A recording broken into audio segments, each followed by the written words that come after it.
¿Qué rol tiene la laparoscopía en los tratamientos de infertilidad?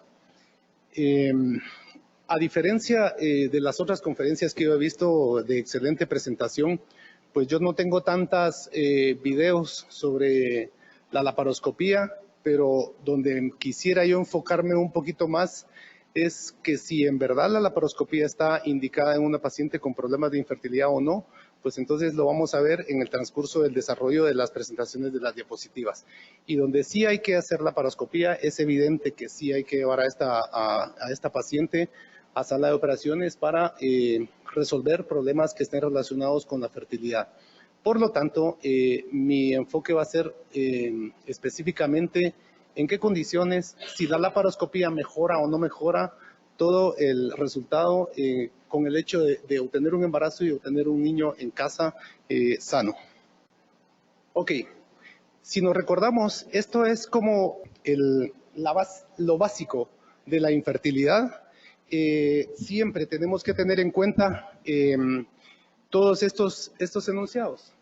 El estudio básico de la pareja infértil entonces inicia con la evaluación del útero, que lo hacemos a través de la cavidad de una ecografía transvaginal.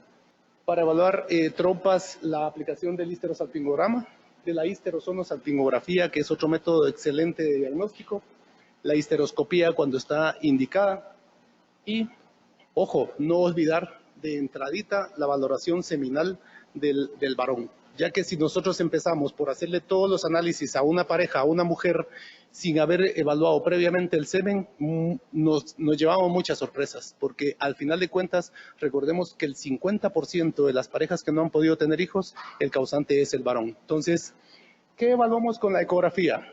Pues con la ecografía principalmente nos da la evaluación de la anatomía del útero en cuanto a evaluar su anatomía, descartar la presencia de anomalías müllerianas, identificar miomas, la localización, el tamaño y el número. Y otra patología relacionada que es la adenomiosis, que es un tipo de endometriosis, solo que está dentro de la cavidad del músculo uterino del útero. La ecografía transvaginal también nos da a nosotros el diagnóstico de cómo está la cavidad uterina. Y esto enfocado principalmente en ir a buscar una cavidad uterina normal. Pero nos ayuda también a evaluar la presencia o no de pólipos, miomas y el síndrome de Asherman. Además, la ecografía transvaginal nos ayuda para la evaluación morfológica y funcional de los ovarios. Cuando digo morfológica es porque podemos descartar en ovarios la presencia o no de masas ováricas, principalmente cistoadenomas, endometriomas u otros tumores que podrían ser sólidos como los teratomas. Pero además de esto, no solo nos sirve a nosotros para evaluar las masas ováricas, sino que también nos sirve a nosotros para ver cuál es el pronóstico reproductivo de esta mujer.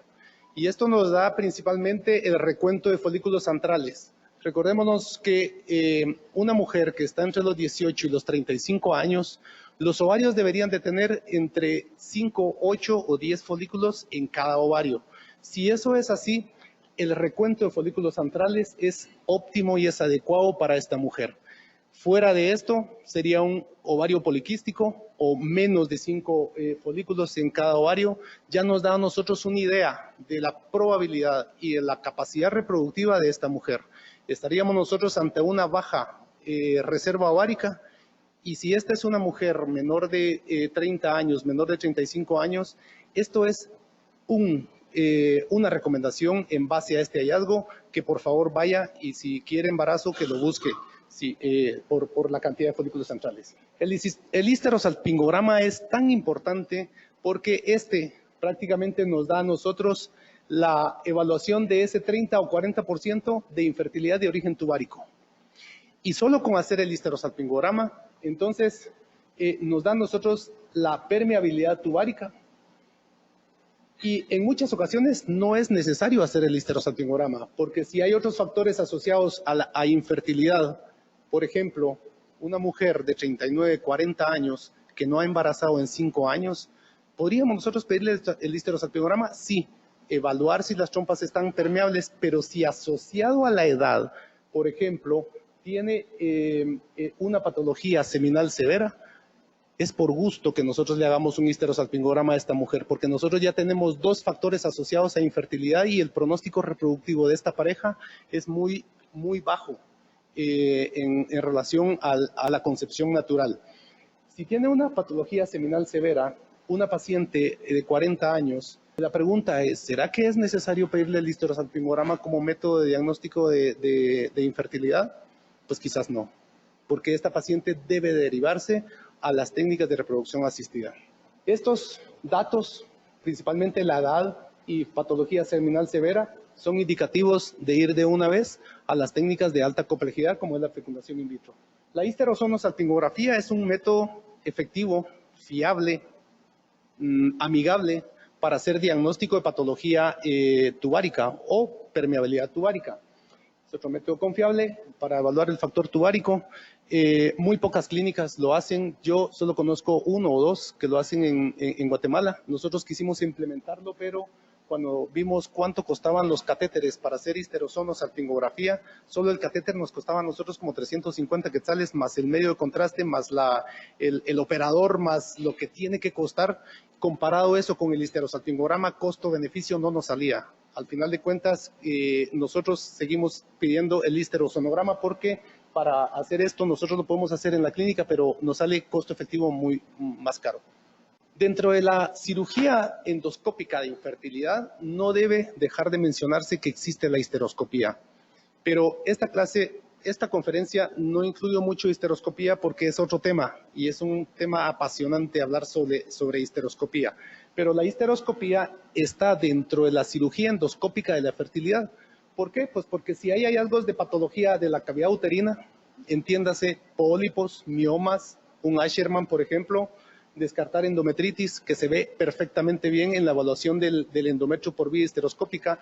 Para esto realmente nos sirve nosotros hacer una histeroscopía en aquellas pacientes que tienen la indicación ante la presencia de cualquiera de estos. Ojo, no se indica como una herramienta de rutina en el diagnóstico de la pareja infértil, solo cuando está indicado. Como ya vimos que el factor tubárico es uno de los más importantes como causa de infertilidad, tenemos que tener en cuenta esto. El 60% de las mujeres que tienen infertilidad han sido infectadas o tienen colonización por Chlamydia trachomatis. 50-60% de mujeres con infertilidad tienen anticuerpos positivos contra Chlamydia trachomatis. Y esto tengámoslo en cuenta, porque esto, al final de cuentas, nos va a determinar a nosotros a una conducta. Si ir a hacer cirugía tubárica, si ir a hacer reconstrucción tubárica o derivarla directamente a las técnicas de fecundación in vitro.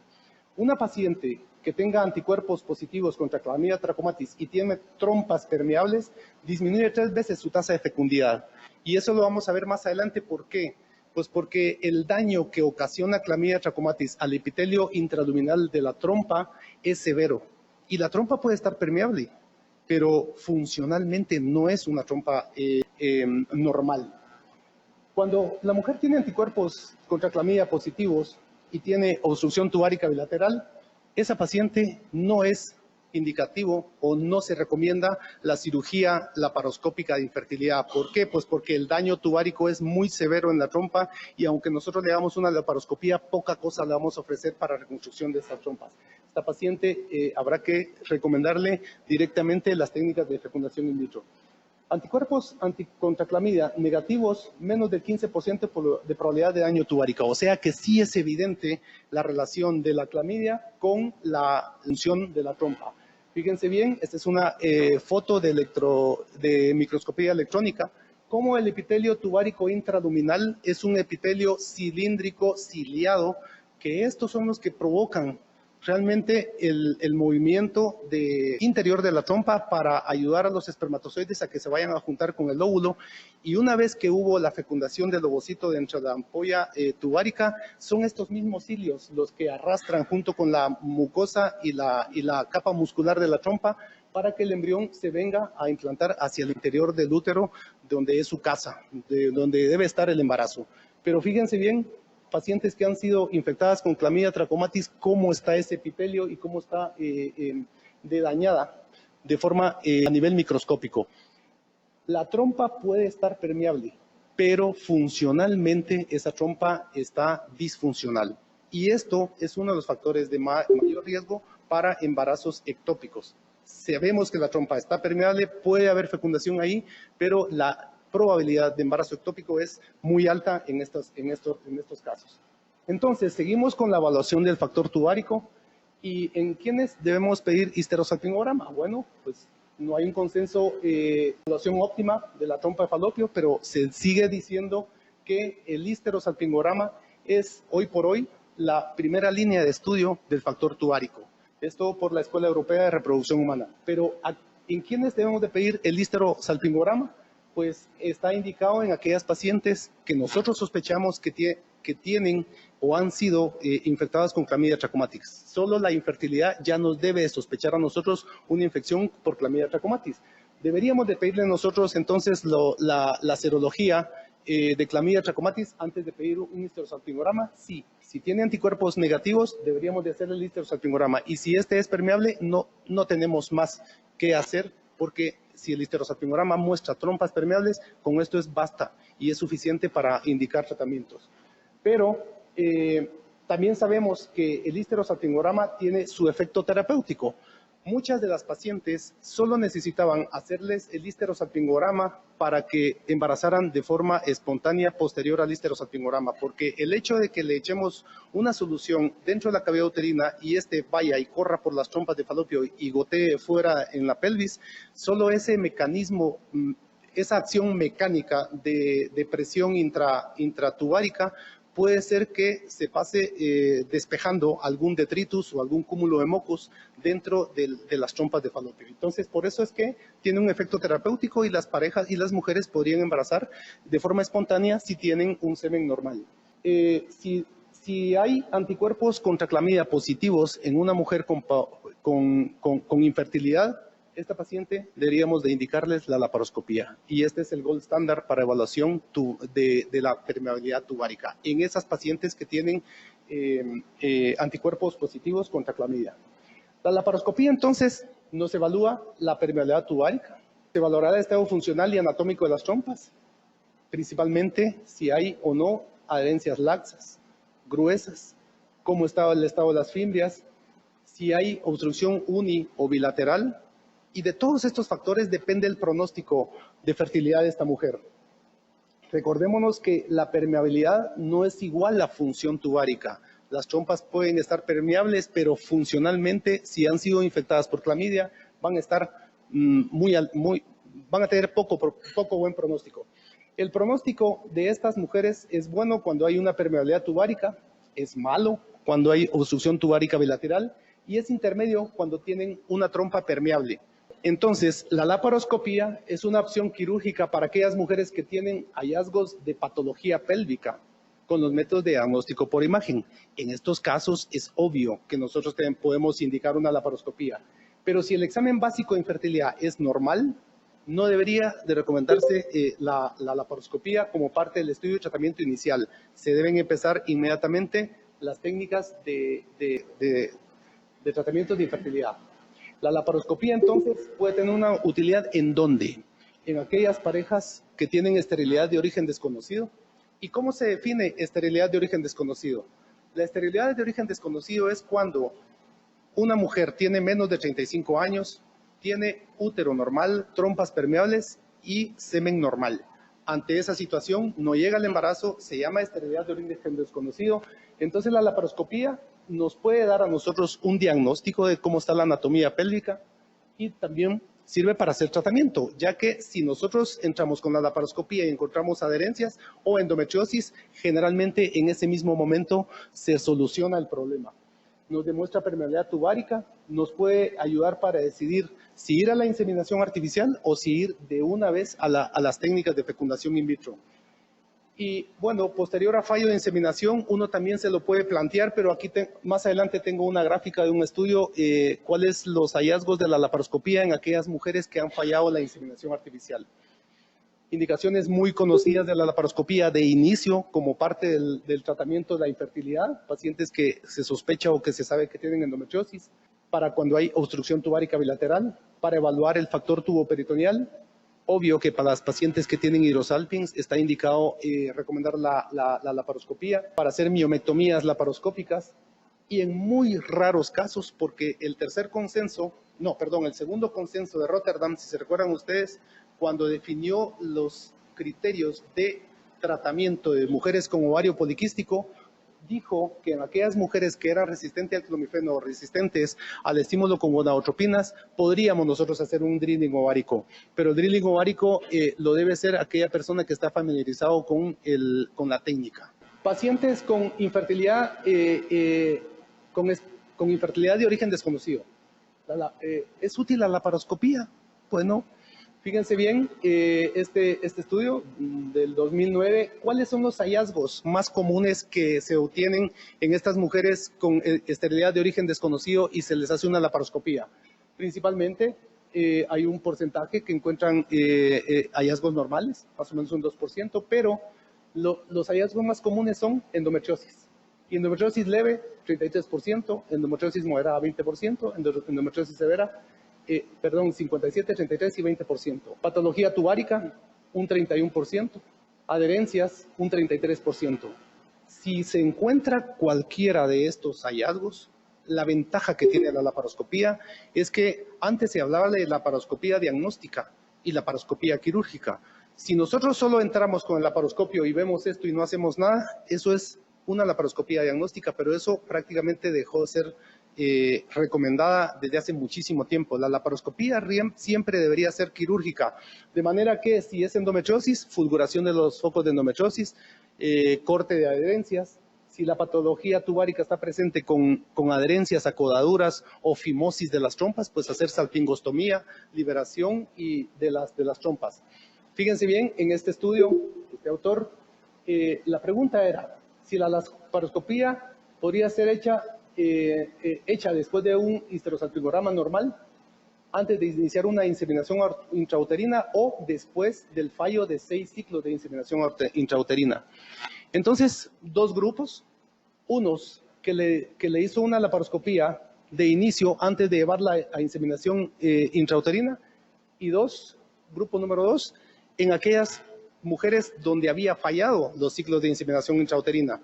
Y fíjese bien, estos son las principales características, son similares, la edad de las mujeres son similares y todas estas causas de infertilidad. ¿Y qué pasó?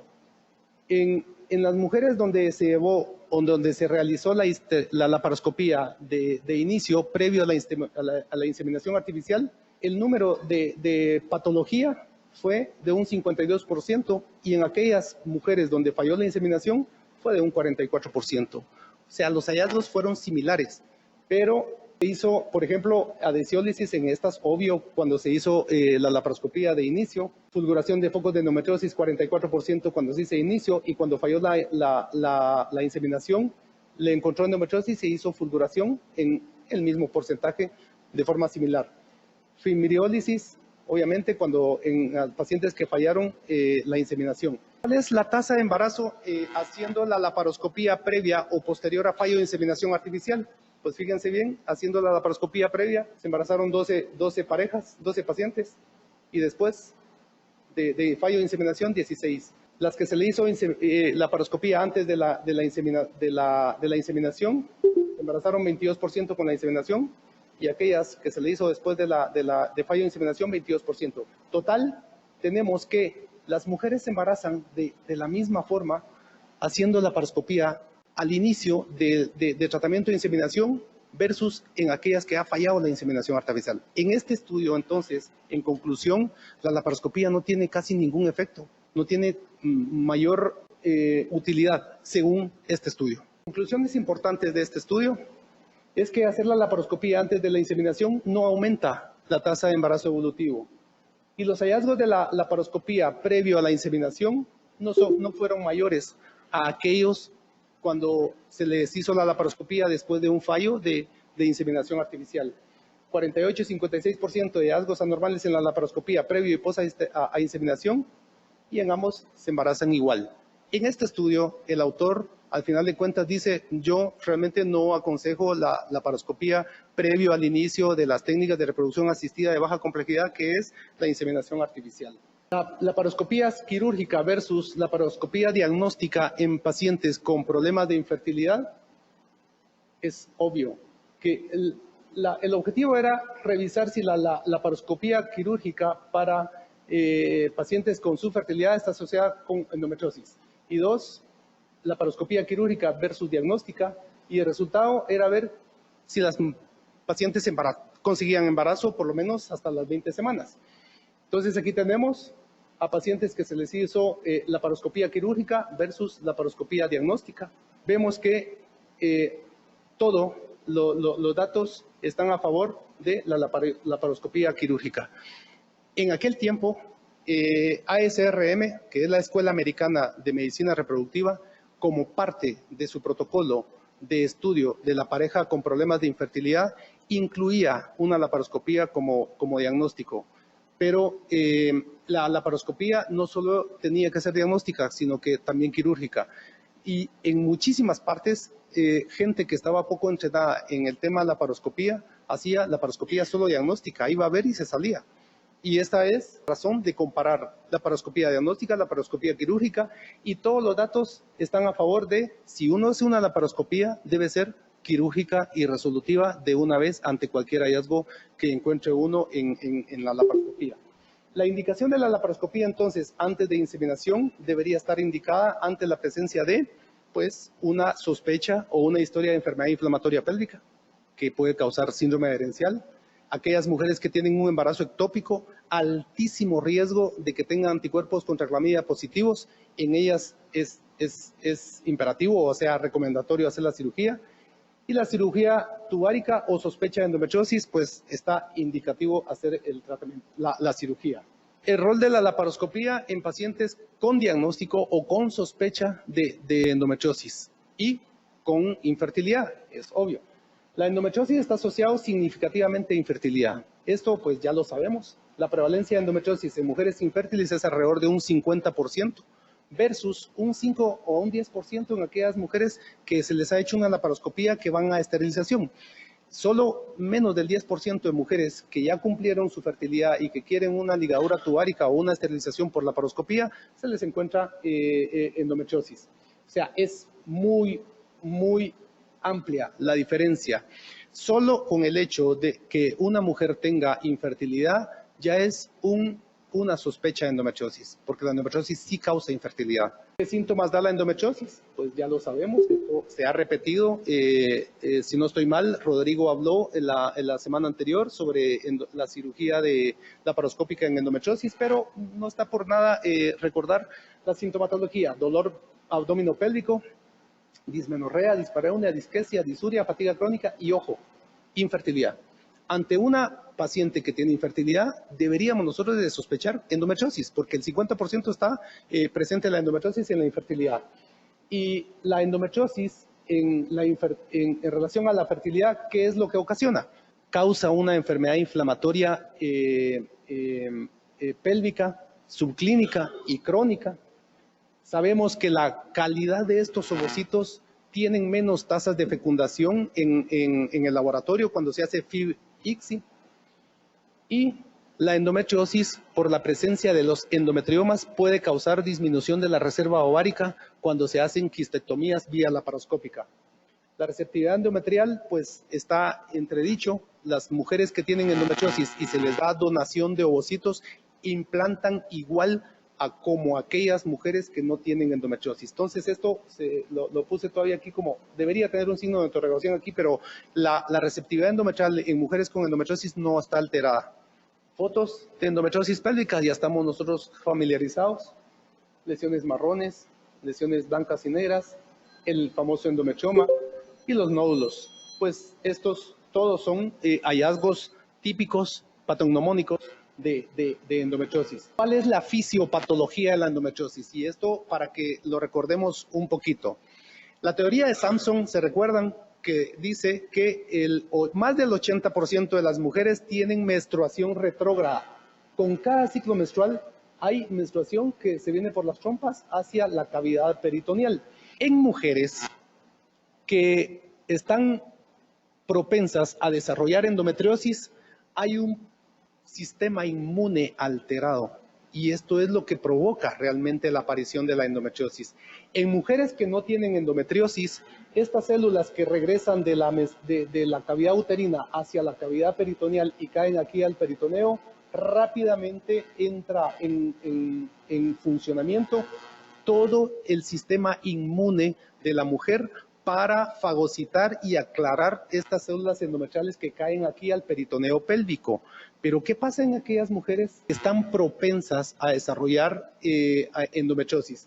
Su sistema inmune les falla y no fagocitan estas células endometriales dentro de la pelvis de la mujer, y estas células tienen la capacidad primero de adherirse, multiplicarse y luego invadir tejidos, provocar inflamación, y de ahí toda la cascada que nosotros sabemos de la reacción inflamatoria pélvica crónica que puede causar la endometriosis.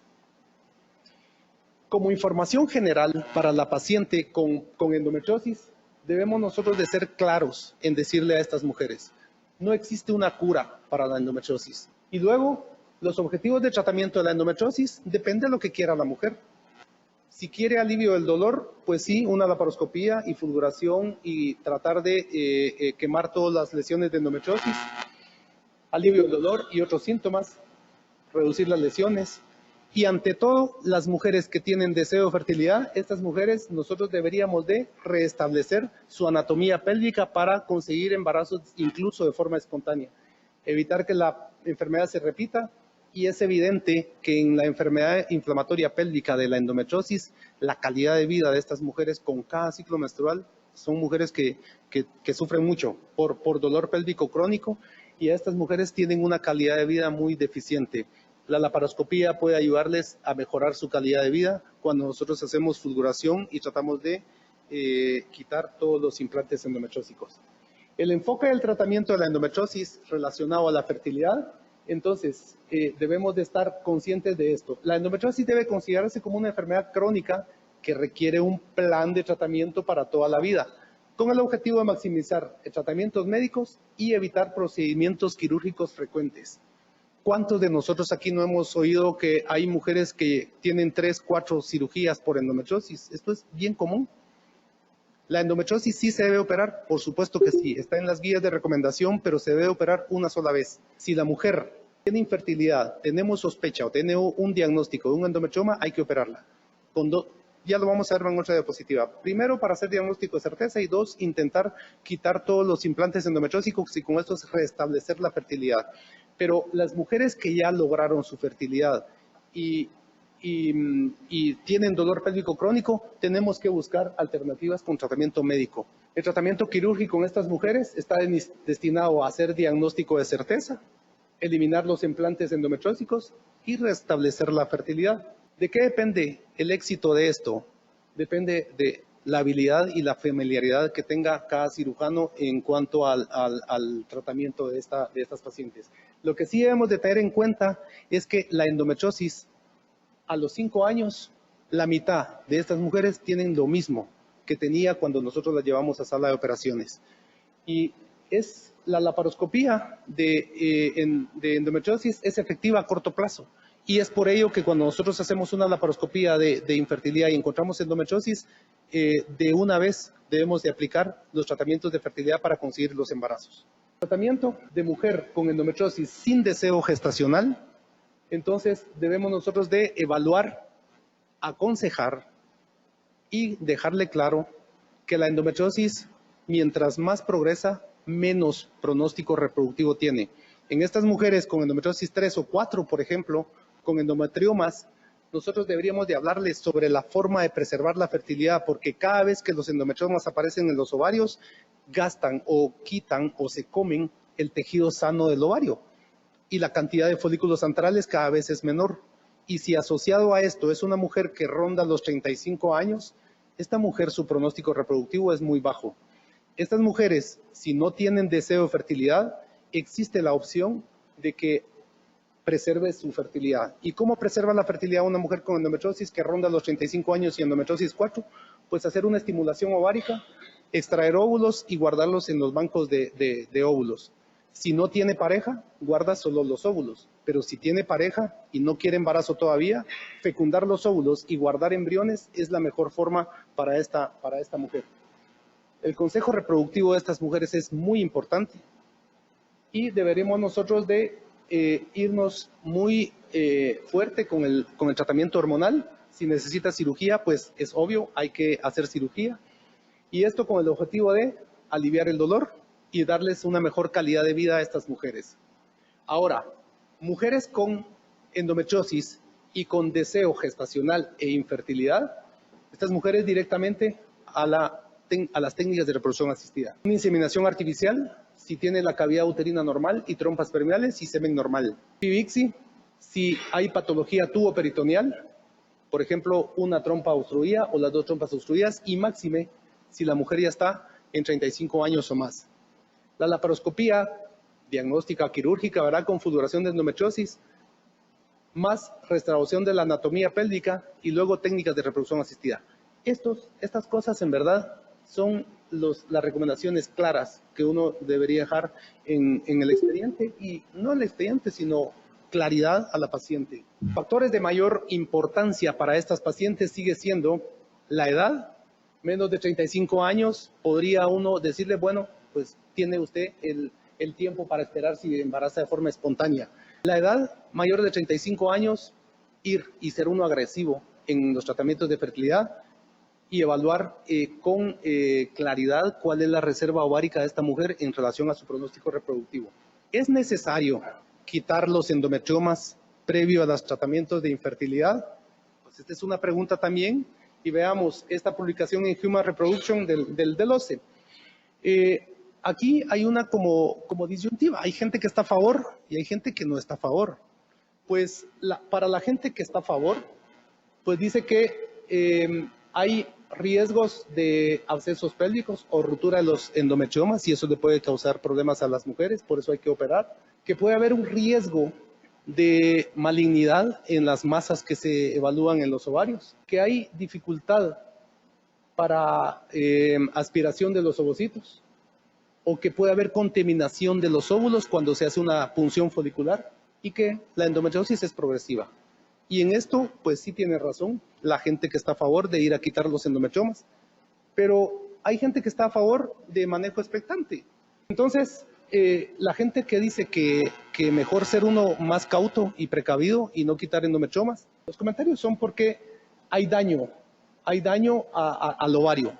Y este daño al ovario sí puede reducir la cantidad de folículos del ovario de una mujer. Pueden haber complicaciones quirúrgicas, eso de todos es sabido, no hay una cirugía que no tenga riesgos quirúrgicos. Y hay falta de evidencia de que la resección de los endometriomas mejoren las tasas de éxito cuando nosotros hacemos fecundación in vitro. Ok, entonces, ¿qué dice esto? Fíjense bien, este autor, este es de Somigliana, es Bersellini y Paolo Bersellini, estos son muy buenos. La verdad que estos autores se leen muchísimo en relación a endometriosis. Fíjense bien, endometriosis que se les quitó el endometrioma versus aquellos que no se les quitó el endometrioma previo a los tratamientos de fecundación in vitro. Es un metaanálisis. Tenemos, por ejemplo, aquí el número de casos y el número de ovocitos obtenidos en pacientes que tenían endometriomas y se fue resecado versus aquellos que no se les resecó. Este autor, 7 ovocitos versus 7. El número de ovocitos fue similar. Doné, que es impresionante. A mí me encanta leer a este autor, Doné, en cirugía laparoscópica y endometriosis. 10 ovocitos versus 8.6 cuando se resecó el endometrioma versus aquellos que no se le resecó. Y así vemos que más o menos la cantidad de óvulos es similar. Los embriones obtenidos también son similares. Y ojo con esto, la tasa de embarazo. La tasa de embarazo en aquellas mujeres donde se les resecó el endometrioma versus aquellas que no se les resecó el endometrioma, este autor 15 y 15. Fue igual. Doné 37 a 35. Se embarazaron igual. Marconi, que es otro autor, pero muy fuerte en este tema, 38 versus 33. Y este último, 53 a 56. ¿En qué concluyó este estudio? Y este estudio, vean que es un metaanálisis. La presencia de endometriomas por sí, per se, puede influir negativamente en la función ovárica y puede dificultar los riesgos durante la aspiración de ovocitos, sí. Pero la magnitud del efecto negativo sobre la reserva ovárica es desconocida. De otra manera, no hay datos definitivos que si el tratamiento de los endometriomas incrementan o disminuyen las probabilidades de embarazo. En conclusión, ¿llevaríamos nosotros a una paciente entonces a resección de endometriosis o un endometrioma previo a los tratamientos de fecundación in vitro? Pues nos queda otra vez entredicho. Esto lo demuestra. Estos son mis profesores. Juancho García Velasco es del IBI, del Instituto Valenciano de Infertilidad. Aquí está Tony Pellicer. Este estudio, fíjense bien, Juancho García Velasco tiene muchísimas publicaciones también, y él hizo este estudio con 147 pacientes que les quitó los endometriomas versus 63 pacientes que les dejó los endometriomas por vía laparoscópica. Vean en su casuística de este estudio, el número de ovocitos obtenidos en pacientes que se les quitó un endometrioma fue alrededor de 11, versus aquellos que tenían endometrioma, igual número de ovocitos. El número de ovocitos maduros que son aptos para fecundar en el laboratorio de fecundación in vitro, 8.7 versus 8.4. Ninguna diferencia estadística. Y la tasa de implantación en las pacientes que se les resecó el endometrioma versus los que tenían endometrioma, ninguna diferencia estadística. Y ante todo, lo que a nosotros nos interesa, el embarazo, la tasa de embarazo, 25 versus 22, ninguna diferencia. ¿Qué concluye Juancho García Velasco con Tony Pellicer y todo su grupo? El objetivo era investigar si la cirugía conservadora de los endometriomas ováricos antes de la fecundación in vitro mejoraban los resultados en las técnicas de reproducción asistida. Y las conclusiones es que la cistectomía laparoscópica de los endometriomas antes de los ciclos de FIV no mejora los resultados en fecundación in vitro. En conclusión, la cistectomía laparoscópica para pacientes con endometriosis no compromete el número ni la calidad de los ovocitos obtenidos en los tratamientos de estimulación ovárica y no ofrece ningún beneficio adicional cuando nosotros hacemos fecundación in vitro en los laboratorios de reproducción humana. Entonces, ¿qué más o menos vamos concluyendo de todo esto? La endometriosis infertilidad. En endometriosis 1-2, que es endometriosis mínima y leve, endometriomas de 4 centímetros los quitaríamos. ¿Debemos llevar a una paciente a sala de operaciones? Pues no. Endometriomas arriba de 5 centímetros, sí. La paciente se queja de dolor, infertilidad, etcétera, y es su primer contacto con el médico especialista, sí, hay que operarla. La endometriosis hay que operarla una vez. La laparoscopía quirúrgica puede mejorar la fecundidad y tasas de embarazo a los 36 meses. Bueno, ¿puede aumentar las tasas de éxito de fecundación in vitro? Bueno, con signo de interrogación. En mujeres menores de 35 años con endometriosis 1 y 2 asociado a infertilidad, el tratamiento expectante o ir directamente a la inseminación artificial puede estar indicado como primera línea de tratamiento de infertilidad. Pero aquellas mujeres que ya pasan de 35 años o más, debemos de ser agresivos. Agresivos en el tema de tratamiento de embarazo, que estas mujeres se deben de entrar a un programa de tratamientos de fertilidad, tales como la inseminación artificial o, si tienen otro factor asociado a infertilidad, directamente la fecundación in vitro. Para endometriosis 3 o 4, endometriomas mayores de 4 centímetros, es obvio que podemos llevarla a sala de operaciones si esta paciente es su primer contacto con el médico. ¿Y eso por qué? ¿Cuáles son los objetivos de llevar a sala de operaciones a una mujer con endometriomas en su primer tratamiento quirúrgico? Pues primero, hacer diagnóstico de certeza, confirmado por histología, reducir los riesgos de una punción cuando nosotros hacemos punción folicular, mejorar los accesos a la punción folicular y probablemente mejorar los esquemas de estimulación ovárica cuando nosotros hacemos en hiperestimulación ovárica. Mujeres con estadios 3 y 4 de endometriosis asociados a infertilidad, la terapia conservativa quirúrgica con laparoscopía o la laparotomía podría tener beneficios. Para mujeres con endometriosis 3 y 4, quienes han fallado en conseguir el embarazo con cirugía conservadora o que tienen edad avanzada, la recomendación es ir directamente a las técnicas de alta complejidad, que es la fecundación in vitro. En pacientes infértiles con cirugías previas de endometriosis, grado 3, grado 4, ¿habrá que hacerle otra cirugía, otra laparoscopía de nuevo por endometriosis? Con deseo de fertilidad. Estoy hablando rol de la laparoscopía en infertilidad y endometriosis. Estas pacientes, la FIVIXI es su primera opción, en vez de reoperar como tratamiento de fertilidad. Así que hay cosas muy claras que uno debe recomendarle a sus pacientes. Esta autora de la Universidad de Ankara en Turquía, igual, este otro estudio que fue hecho para investigar si el efecto de la cirugía conservadora versus la resección de los endometriomas mejora las técnicas de reproducción asistida. Y fíjense bien, el grupo 1 es aquellos que se les hizo cistectomía y el grupo 2 no se les hizo cistectomía, o sea, resección del endometrioma. Esas son las características, la edad es similar entre ambos grupos y fíjense bien, aquellos que se les hizo cistectomía o resección del endometrioma previo al tratamiento de FIVIXI, el número de folículos maduros fue similar, la tasa de fecundación es similar, número de embriones transferidos, pues aquí me parece un poquito alto porque nosotros ponemos solo 2, sí, en muy seleccionados casos ponemos 3. Y la tasa de plantación, similar. Tasa de embarazo clínico, similar. ¿Qué concluye este estudio? Que no hay diferencia en términos de fecundación, de implantación y de tasa de embarazo. La cirugía ovárica resulta en más dosis para estimular y muchas veces menos cantidad de ovocitos, porque en la cirugía de resección de endometriomas se lleva tejido sano, eso es evidente. Y la fecundación y la implantación, no hay diferencia entre quitar o no quitar los endometriomas. Que si el miedo es que una mujer con endometriosis y no le volvemos a operar tenga riesgos de cáncer, ¿cuánto dice aquí que es el riesgo? Muy poco. Pero la endometriosis en verdad sí se debe operar una vez.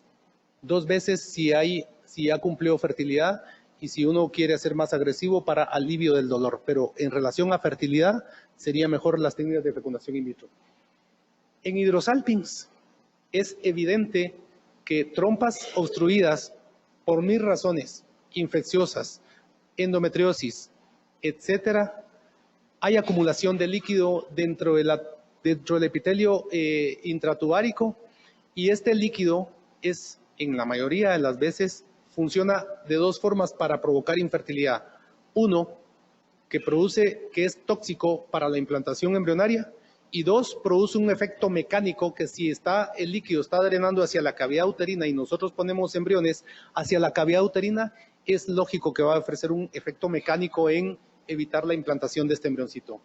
¿Hay que quitar los hidrosalpings vía laparoscópica? ¿Sí o no? Pues es mejor quitarlos porque hay mejores tasas de embarazos cuando nosotros hacemos salpingectomía laparoscópica en pacientes con hidrosalpings. Y en conclusión, regresemos al inicio. Si nosotros tenemos una ecografía transvaginal donde vemos que la anatomía uterina es normal, donde vemos que el endometrio es un endometrio trilaminar entre 7 y 12 milímetros sin patología, y cuando confirmamos que el recuento de folículos antrales de esta mujer es adecuado, pues no tenemos más que ir a evaluar.